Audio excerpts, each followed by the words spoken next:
worry is a useless energy and emotion, but as humans, we definitely experience that. It can be a helpful thing, but when it's amok and uncontained, that's when it starts to make us go down negative spirals, right? The fear comes in. Awareness is the first thing. Label it. I'm worrying. Or even name a friend, call it Wanda the Worriers here, right? Like make it playful so it's not as a part of you. You can set 5 minutes to just be like, I'm gonna worry my heart out.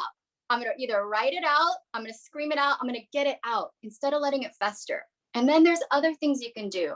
You can take conscious action. You can research something. There's one step. Doesn't have to be the whole big picture because we get ahead of ourselves, right? Because we need something to hold on to. And when we just realize that life is meant to be an exciting mystery and adventure, like remember when we were kids and we didn't know, we just came home, did our homework and played.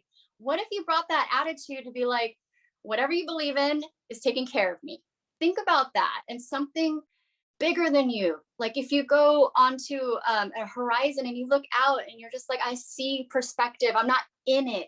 Take a mental vacation, give yourself a break, go to a different neighborhood, just get out of the head into your body, play, dance, journal. It's okay to worry, but just have a little bit more of a container around it.